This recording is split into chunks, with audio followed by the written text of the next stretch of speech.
Hello, welcome to Sumo biology online classes. स्वागत है आप लोग का फिर से एक बार। और हम लोग आज डिस्कस करने जा रहे हैं, we are going to discuss last 5 year questions from NEET for the chapter 9 class 11 biology biomolecules. Okay, so let's start the discussion. चलिए चालू करते हैं हम लोग पिछले साल के, तो देखते हैं पेपर नीट के पेपर में जो क्वेश्चन आए हैं अपने बायोमोलिक्यूल्स चैप्टर से। Which one of the following are not secondary metabolites in plants. NEET 2021 का क्वेश्चन है, पूछ रहा है इनमें से कौन से सेकेंडरी मेटाबोलाइट्स प्लांट्स में नहीं है। Morphine, codeine, amino acid, glucose, vinblastine, curcumin, rubber, gums. तो इसमें आप अगर अपनी एनसीईआरटी गो थ्रू करेंगे तो टेबल 9.3 पे आपको दे रखे हैं सेकेंडरी मेटाबोलाइट्स की लिस्ट, उसमें आपको अमीनो एसिड्स और ग्लूकोज नहीं मिलेंगे। तो basically what are the difference between primary and secondary metabolites. Primary metabolites are very much required for the growth, reproduction and day to day activity of an organism, whereas secondary metabolites are not so essential. तो secondary metabolites essential इतने ज़्यादा उसके reproduction में, growth में और daily day to day working में नहीं होते। तो इसमें अमीनो एसिड्स और ग्लूकोज हैं जो प्राइमरी मेटाबोलाइट्स की कैटेगरी में आते हैं। तो यही आप जाइए, which of the following are not, पूछ रहा not secondary metabolites. So amino acid and glucose are the right choice to make, you should go with it. Option number B is the correct answer. Okay, so primary metabolite solution यहाँ दे रखा है, have identifiable functions and play known role, important role in normal physiological process, growth process. Amino acids and glucose are primary metabolites but not secondary metabolites as they have some known functions. तो page number 146 आपकी NCERT table 9.3, वहाँ पे आपको इसके बारे में और जानकारी मिल जाएगी। फिर से ये नीट 2021 का क्वेश्चन है, match the list protein, unsaturated fatty acid, nucleic acid, polysaccharide. Proteins are polymer of amino acids and amino acids are linked together with each other with the formation of peptide bonds. So A protein goes with 4. Polysaccharides are polymer of monosaccharides and monosaccharides are linked with each other with the help of formation of glycosidic bond. So D goes with 3. Unsaturated fatty acid, a hydrocarbon chain that's ends in a hydroxyl group, a long hydrocarbon chain that ends in a COOH group. In the end, there is presence of COOH group, carboxylic group. That chain is called as fatty acid. And if in this hydrocarbon chain C carbon are linked with each other with the help of one bond, then it is said to be saturated fatty acid. And in case this hydrocarbon chain contains double bond or triple bond in between anywhere, then it is called as unsaturated fatty acid. So unsaturated fatty acids में आपको carbon और carbon के बीच में double bond मिलेगा। So B goes with 1. Nucleic acid are the polymer of ribonucleotides or deoxyribonucleotides. Nucleotides are formed when phosphate group or phosphoric acid get linked with nucleoside.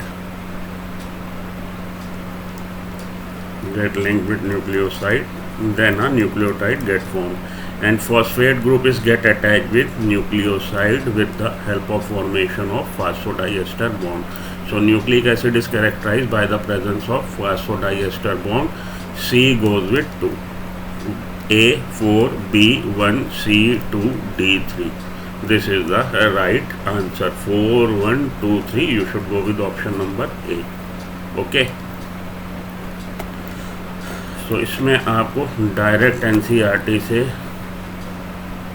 Question ये है, protein, amino acids are linked with peptide bond, unsaturated fatty acid characterized by presence of, ये जो carbon carbon carbon carbon carbon carbon और इधर hydrogen लगे हुए हैं, ये कहलाएगी हाइड्रोकार्बन चेन। और at the end COOH group, तब हम बोलेंगे ये हो गया हमारा फैटी एसिड। और इस हाइड्रोकार्बन चेन में, इस ये जो कार्बन चेन में कहीं भी अगर डबल या ट्रिपल बॉन्ड है, तो ये क्या हो जाएगा, ये हो जाएगा आपका unsaturated fatty acid. Nucleic acid nucleotide से पॉलीमर बनते हैं, न्यूक्लियोटाइड का पॉलीमर है। न्यूक्लियोटाइड क्या है भाई, व्हाट इज न्यूक्लियोटाइड? तो न्यूक्लियोसाइड जब इससे जुड़ जाएगा फॉस्फेट ग्रुप तो ये हो जाएगा न्यूक्लियोटाइड, और एक से एक न्यूक्लियोटाइड जुड़ते चले जाएंगे तब बन जाएगा पॉलीमर न्यूक्लिक एसिड का। न्यूक्लियोसाइड में क्या होता है, न्यूक्लियोसाइड में होता है एक तो आपकी शुगर, पेंटोज शुगर, और फिर when this pentose sugar get attach with nucleic acid either purine और पाइरिमिडीन, प्यूरिन और पाइरिमिडीन में से कोई भी इससे अटैच हो गया तो ये बन गया न्यूक्लियोसाइड, और जब इससे जुड़ जाता है फॉस्फेट तब बन जाता है न्यूक्लियोटाइड। ये फॉस्फेट जब जुड़ता है न्यूक्लियोसाइड से तो ये बॉन्ड हमारा फास्फोएस्टर बॉन्ड है, फास्फोडाइएस्टर बॉन्ड आपको न्यूक्लिक एसिड में मिलेंगे। Polysaccharide monosaccharides are linked with each other by glycosidic bond. Page number 146, 148, 150 पे आपको इसके बारे में जानकारी मिल जाएगी एनसीईआरटी की। Identify the substances. अब हम लोग देखिए नीट 2020 में आ गए, 21 के क्वेश्चन डिस्कस हो गए। Identify the substances have glycosidic bond and peptide bond respectively in their structure. Glycosidic bond आपको किस में मिलेगा, ये आपको मिलेगा पॉलीसैकेराइड में, और पेप्टाइड बॉन्ड किस में मिलेगा, ये आपको मिलेगा प्रोटीन में। तो इसमें देख लीजिए कि आपको पहला जो कंपाउंड मेंशन हो पॉलीसैकेराइड हो, दूसरा प्रोटीन हो।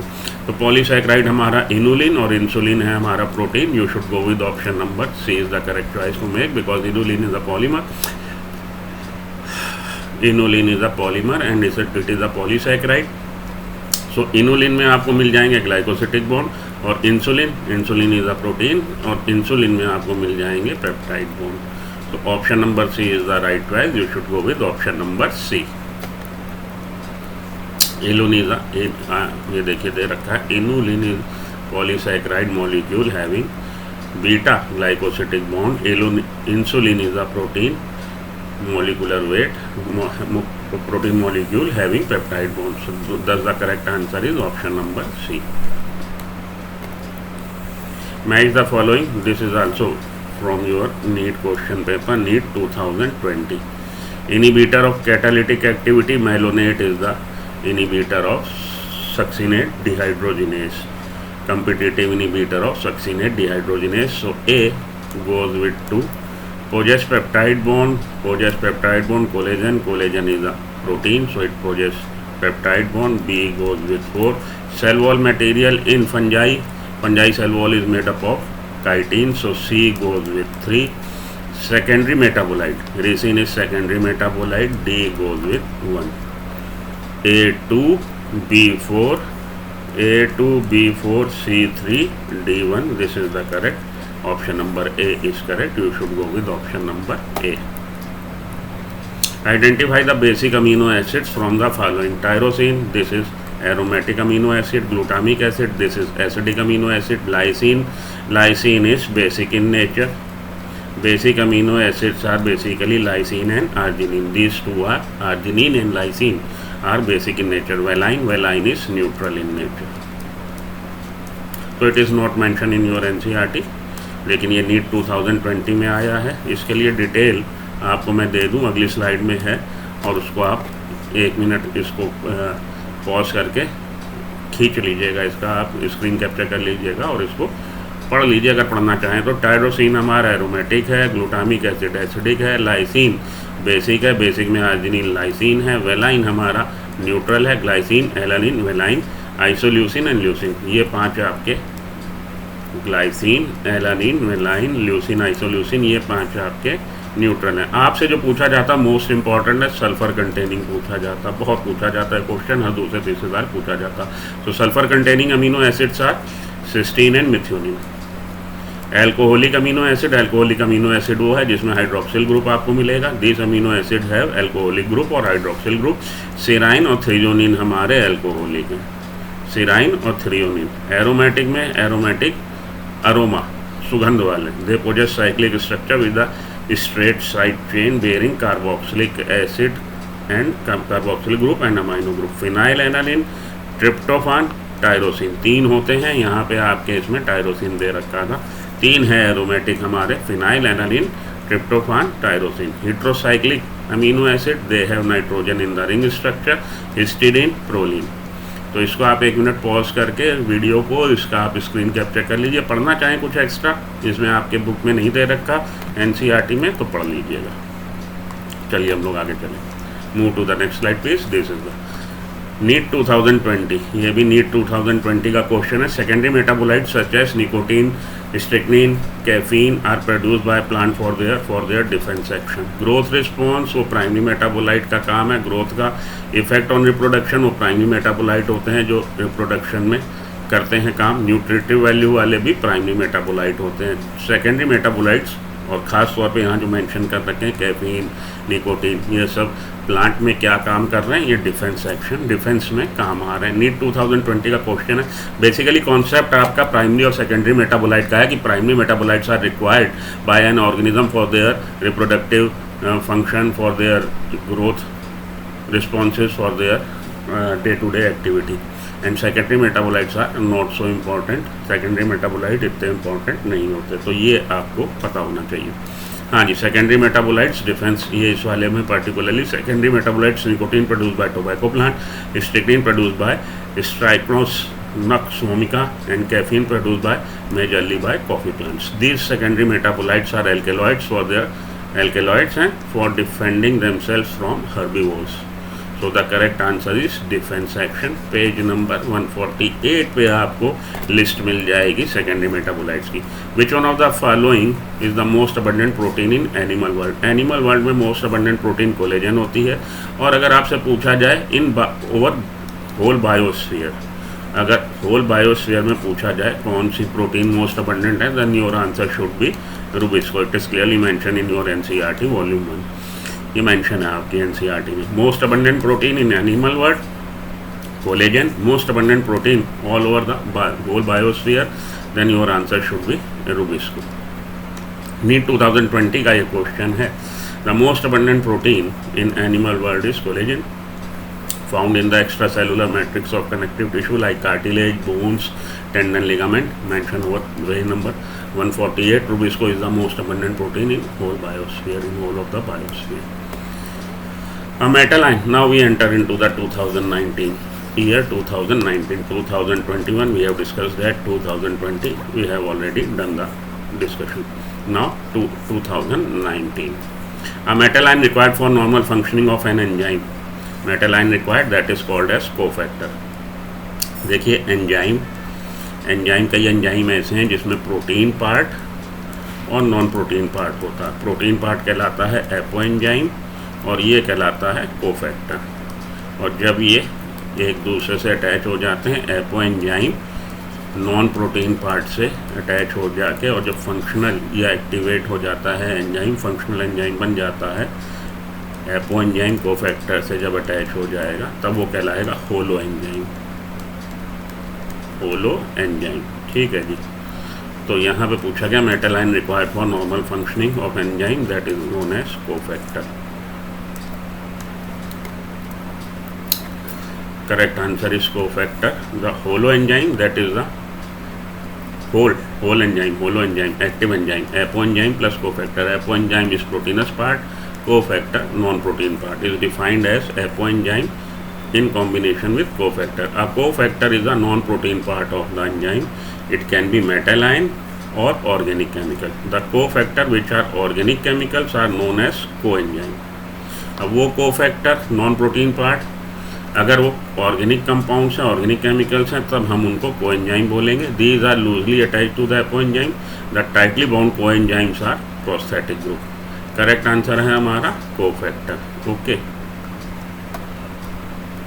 विच one of the following glucose transporter is insulin dependent? NEET 2019 का क्वेश्चन है. तो GLUT4 होता है हमारा इंसुलिन डिपेंडेंट. ये आपकी इसी चैप्टर में दे रखा है. GLUT4 is the option. Answer है GLUT4. GLUT4 glucose transporter is insulin dependent and is responsible for most of the glucose transport into the muscles and adipose tissue. तो हमारे मसल्स और एडिपोज टिश्यू में glucose का Uptake बढ़ा देता है अगर हमारे ब्लड में ग्लूकोज का कंटेंट ज़्यादा है आफ्टर मील, या आपने कोई ऐसी डाइट खाई है जिसमें शुगर कंटेंट ज़्यादा है। तो ग्लूकोज डिपेंडेंट है ये, इंसुलिन डिपेंडेंट है। इंसुलिन रिलीज करेगी हमारी बॉडी, पैनक्रियाज की बीटा सेल्स रिलीज करेंगी to maintain the normal blood sugar level in blood. तो ब्लड शुगर लेवल को मेंटेन करने के लिए इंसुलिन रिलीज हुई। इंसुलिन ने क्या किया, ये GLUT4 को एक्टिवेट किया, क्योंकि GLUT4 इंसुलिन डिपेंडेंट है। अपटेक बढ़ा देगा into the muscles and adipose tissue for anabolic conditions, in anabolic condition, whereas GLUT1 is insulin independent. GLUT1 जो है वो इंसुलिन इंडिपेंडेंट है और GLUT4 इंसुलिन डिपेंडेंट है। ग्लूकोज ट्रांसपोर्टर हैं दोनों, GLUT4 इंसुलिन डिपेंडेंट है, GLUT1 इंसुलिन इंडिपेंडेंट है। ठीक, तो करेक्ट आंसर था हमारा इंसुलिन डिपेंडेंट। नीट 2019 में हम लोग चल रहे हैं। कोएंजाइम और metal ion that is tightly bound to enzyme protein is called prosthetic group. ठीक है जी, कोएंजाइम और मेटल आयन टाइटली बाउंड जो एंजाइम प्रोटीन से होते हैं, एपो एंजाइम से, उसको हम लोग प्रोस्थेटिक ग्रुप बोलते हैं। देखिए है क्या, प्रोटीन पार्ट एपो एंजाइम और इसके साथ जो अटैच हुआ नॉन प्रोटीन पार्ट वो है कोफैक्टर। अब ये cofactor, non protein part cofactor carbonic group हो सकता है, मतलब ये आपका कार्बनिक कंपाउंड हो सकता है। अगर कार्बनिक कंपाउंड है तो उसको हम बोलेंगे कोएंजाइम, और कोएंजाइम जो होते हैं लूजली बाउंड होते हैं, जो टाइटली बाउंड होंगे वो कहलाएंगे prosthetic group. A complete catalytic active site with its bound prosthetic group is called apo enzyme, वो कहलाएगा holo enzyme. Complete catalytic active enzyme जब प्रोस्थेटिक ग्रुप से नॉन प्रोटीन पार्ट से प्रोटीन पार्ट अटैच हो गया तो उसको हम लोग होलो एंजाइम बोलते हैं, एपो एंजाइम नहीं बोलते। ठीक है जी, तो ये एपो एंजाइम गलत है, यहाँ होना चाहिए था होलो एंजाइम। तो ए स्टेटमेंट ठीक है, बी स्टेटमेंट गलत है। A is true but B is false, ये नीट 2019 में आया था क्वेश्चन। तो A is true but B is false. Coenzyme or metal ion that is tightly bound to enzyme protein is called prosthetic group. ठीक, a complete catalytically active enzyme with its bound prosthetic group is called holo enzyme, उसको holo enzyme बोलते हैं, apo enzyme नहीं बोलते। तो statement number A is correct but B is false. It is mention over page number 159 of your NCERT. Concanavalin is a lactine pigment alkaloid essential oil. It is a lactine, you should go with lactine. ये NEET 2019 का question है।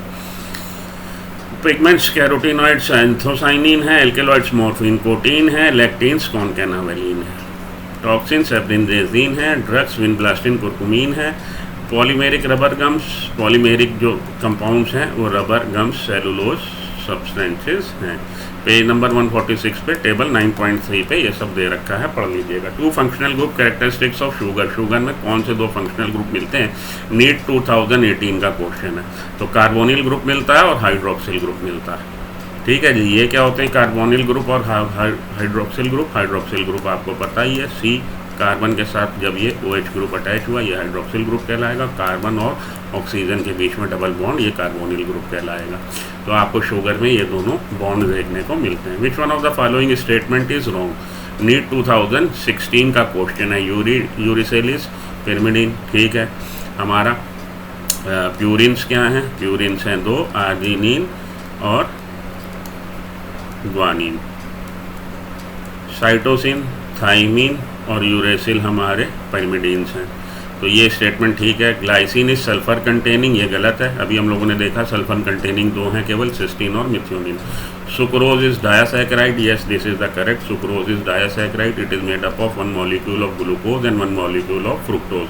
Fructose और glucose के एक molecule का polymer है sucrose, disaccharide है। Cellulose is a polysaccharide, हाँ जी बीटा, ये हमारा बीटा ग्लूकोज से बना हुआ पॉलीसैकेराइड है, पॉलीमर है बीटा ग्लूकोज का।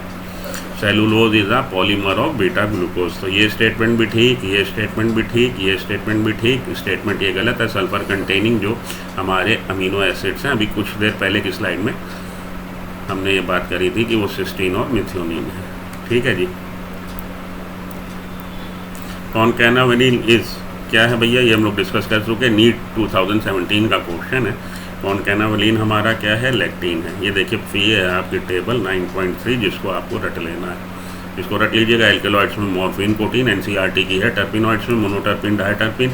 एसेंशियल ऑयल में लेमन ग्रास ऑयल, टॉक्सिन साइब्रिन resin, lectins concanavalin, drugs vinblastine curcumin, polymeric compounds, rubber gum, cellulose. रख लीजिए इसको, इंपॉर्टेंट है ये टेबल आपके लिए, पूछा जाता है।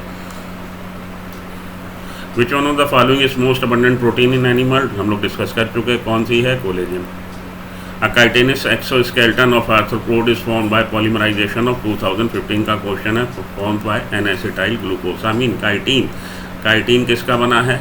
Chitinous exoskeleton of arthropod. Arthropod का एक्सोस्केलेटन काइटीन का है। Chitin is a polymer of N-acetyl glucosamine। Chitin क्या है? पॉलीसैकेराइड है। ठीक, याद रखिएगा। नहीं समझ में आया, अगली स्लाइड में समझ में आएगा। The chitinous exoskeleton of the insect is the result of polymerization of N-acetyl glucosamine, which is derivative of glucose. It is also a characteristic component of the cell wall of fungi, the radula of mollusks. So the correct answer is N-acetyl glucosamine। फिर से समझ लो, chitin जो है एक polysaccharide है।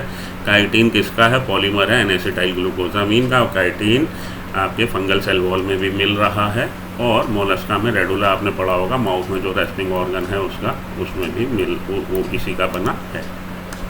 Okay, चलिए आगे। A typical fat molecule is made up of 1 molecule of glucose and 3 molecules of 1 molecule glycerol and 3 fatty acid molecule. Glycerol क्या है? CH2OH, CHOH, CH2OH, ये है देखिए ग्लीसिरॉल। इससे जब 3 जगह हमारा जुड़ जाएगा क्या? RCOOH, ये है फैटी एसिड, ये है आपका ग्लीसिरॉल मॉलिक्यूल। OH इससे निकलेगा, H इससे निकलेगा, इनके बीच में बॉन्ड बन जाएगा। ठीक, इस तरह से R2COOH दूसरी जगह, और ये तीसरी जगह R3COOH। नहीं समझ में आया? अच्छे से बना देता हूँ। CH2OH, CHOH, CH2OH।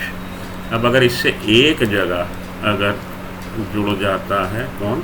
Fatty acid, OH इससे निकल जाएगा, H इससे निकल जाएगा, इनके बीच में बॉन्ड बन जाएगा, और ये एस्टर बॉन्ड कहलाएगा। एस्टरिफिकेशन हो गया, ये आपका होगा मोनोग्लिसराइड। अगर 2 जगह 3 जगह गुंजाइश है कि इससे जुड़ सकता है कौन? Fatty acid. अगर ये तीनों, ये हाइड्रोक्सिल ग्रुप और ये कार्बोक्सिल ग्रुप फैटी एसिड के अगर 3 जगह पे एस्टरिफिकेशन हो गया, तब ये बनेगा triglyceride, which is a lipid molecule, typical fat molecule. तो 1 molecule of ग्लीसिरॉल and 3 molecule fatty acid are required for the formation of triglyceride or simple fat, typical fat molecule. 1 glycerol molecule and 3 fatty acid molecule. Okay, NEET 2016 का question है। Which one of these statement is not true about coenzyme and prosthetic group? Both are required for enzyme action, सही है। Both are separated from enzyme, both are organic compound and both are not polypeptides। तो ये इसमें से कौन सा statement कह रहा है? सही नहीं है। Both are separated from enzyme, this statement is not correct। Okay, the cofactor is the non-protein part, हम लोग पढ़ चुके। The cofactor which are organic compound called coenzyme पढ़ चुके। These are loosely attach. The tightly bond coenzymes are prosthetic group. Prosthetic group tightly attach होते हैं, तो वो सेपरेट इतनी आसानी से नहीं होते। For example, a heme group is a prosthetic group consisting of protoporphyrin ring and central iron. ये थोड़ा सा आपके लिए हैवी हो जाएगा, छोड़ दीजिए। Coenzyme and prosthetic group both are required for enzyme action. These are organic compound and these are not considered as polypeptide. Correct answer क्या है? करेक्ट आंसर ये है कि ये both are separated from enzyme. ये नहीं होगा। क्यों नहीं होगा? क्योंकि प्रोस्थेटिक ग्रुप, ये देखिए, ये जो हमारा प्रोस्थेटिक ग्रुप है, they are loosely attach to apoenzyme. Prosthetic group tightly attach होते हैं, तो ये ईजिली रिमूव नहीं होते। तो बोथ आर सेपरेटेड लिखा है, इसलिए ये नहीं होगा। A competitive inhibitor of succinate dehydrogenase. Succinate dehydrogenase को कम्पिटिटिवली इनिबिट कौन करता है? मैलेट करता है। मेलोनेट करता, सॉरी, मेलोनेट करता। मेरे मुंह से मैलेट निकल गया था, माफ़ी दीजिएगा। मेलोनेट करता है। Competitive inhibition is a form of enzyme inhibition where binding of the inhibitor to the active site on the enzyme prevents binding of the substrate and vice versa. तो कम्पिटिटिव इनिबिटर क्या करेगा? Competition करेगा, उसके साथ प्रतियोगिता करेगा। किस बात की? कि वो बाइंड होना चाहेगा ये सबस्ट्रेट को जगह सबस्ट्रेट से मिलता है, इसका केमिकल कंपोजिशन है, तो एंजाइम की एक्टिव साइट से सबस्ट्रेट की जगह ये बाइंड होगा। कौन? जो इनिबिट कर रहा। तो malonate is a competitive inhibitor of enzyme succinate dehydrogenase. Succinate dehydrogenase succinate से बाउंड होना चाहता है, लेकिन malonate because of the almost similar chemical structure competes with the succinate to bind with succinate dehydrogenase. Malonates bind with the active site of the enzyme without reacting, so competes with succinate. ये बात है। तो malonate इसका सक्सीन कर रहा है, inhibition, competitive inhibition. अब हम लोग आ गए, सब पढ़ लिए हम लोगों ने। 2021 के क्वेश्चन कर लिए, 20 के कर लिए, 2019, 2018 और 17 और 16 के भी कुछ क्वेश्चन हम लोगों ने देख लिए। अपकमिंग नीट के लिए 2023 के नीट के लिए क्या इंपॉर्टेंट आपके टॉपिक्स हैं जहाँ से क्वेश्चन आपको मिल सकता है। लिपिड सेक्शन को अच्छे से पढ़ लीजिए। सेकेंडरी मेटाबोलाइट, हालांकि ये 2021 में भी आया है, 2020 में भी इससे क्वेश्चन आए, लेकिन फिर भी आप इसको 9.3 टेबल को अच्छे से पढ़ लीजिए, इससे फिर से क्वेश्चन आ सकता है। क्लासिफिकेशन ऑफ एंजाइम्स, इस वाले सेक्शन को पढ़ लीजिए। छोड़ना आपने कुछ भी नहीं है, पढ़ना पूरा बायोमोलिक्यूल है, लेकिन ये 2-3 टॉपिक पे फोकस कर लीजिएगा। मेरी गट फीलिंग कह रही है कि यहाँ से आपको क्वेश्चन मिलना चाहिए। तो मिलता हूँ नेक्स्ट लेक्चर में आपको, नेक्स्ट क्लास में, जहाँ मैं एक और किसी चैप्टर से उठा लूँगा प्रीवियस ईयर के क्वेश्चंस और उसका डिस्कशन और कुछ इंपॉर्टेंट टॉपिक। तो उम्मीद करता हूँ सेशन आपको पसंद आया होगा। लाइक बटन हिट कर दीजिए और चैनल सब्सक्राइब कर लीजिए। मिलते हैं ब्रेक के बाद। Till then good luck, good bye, have a nice day, thank you.